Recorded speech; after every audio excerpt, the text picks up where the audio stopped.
बस कुछ महीने और फिर देश में नई लोकसभा का गठन हो जाएगा। 2024 के लोकसभा चुनाव में अब ज्यादा वक्त नहीं रह गया। तो ऐसे में इंडिया टुडे ग्रुप ने सी वोटर के साथ मिलकर देश का मूड समझने की कोशिश की। इसके लिए एक सर्वे किया गया। ये सर्वे भी सभी 543 लोकसभा सीटों पर हुआ। 1.5 महीने तक चले इस सर्वे में करीब 1.5 लाख लोगों को शामिल किया गया। 35,000 लोगों से सीधे बात की गई। इस सर्वे के बाद इस नतीजे पर पहुंचे हैं कि अगर आज चुनाव हो तो किसे कितनी सीटें मिलेंगी। प्रधानमंत्री नरेंद्र मोदी की सरकार का तीसरा कार्यकाल मिलेगा या विपक्ष कुछ कमाल कर दिखाएगा। मूड ऑफ द नेशन सर्वे के मुताबिक अगर आज चुनाव हो तो एनडीए हैट्रिक लगा सकती है। 543 में से एनडीए को 335 सीटें मिलने का अनुमान है, जबकि इंडिया ब्लॉक के खाते में 166 सीटें जा सकती हैं। अन्य को 42 सीटें मिल सकती हैं। इनमें से बीजेपी अकेले दम पर 304 सीटों पर जीत हासिल कर सकती है। कांग्रेस को 71 और अन्य के खाते में 168 सीटें आ सकती हैं।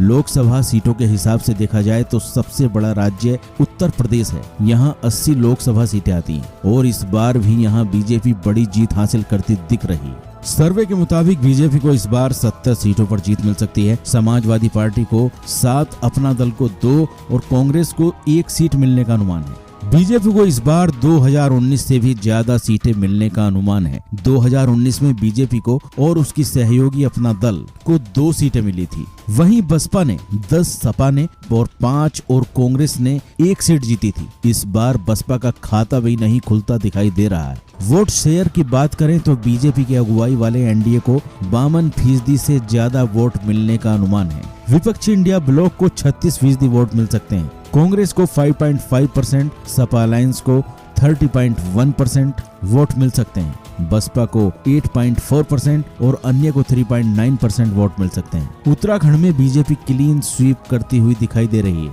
यहाँ लोकसभा की 5 सीटें हैं जिन पर बीजेपी जीतती हुई दिखाई दे रही है। इसके अलावा बीजेपी का वोट शेयर 58.6% मिलता दिख रहा है, जबकि कांग्रेस 0 पर सिमटती दिख रही है। उसका वोट शेयर करीब 32% दिखाई दे रहा है।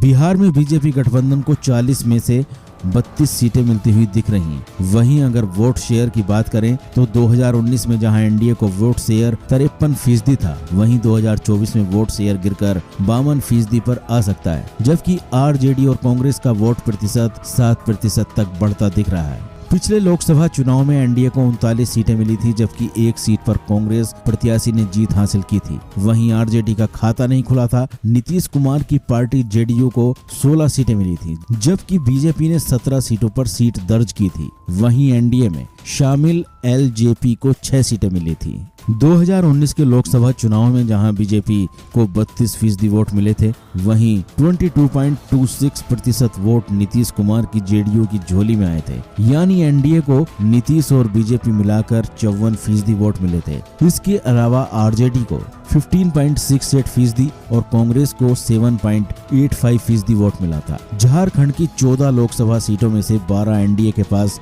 जाती दिख रही हैं।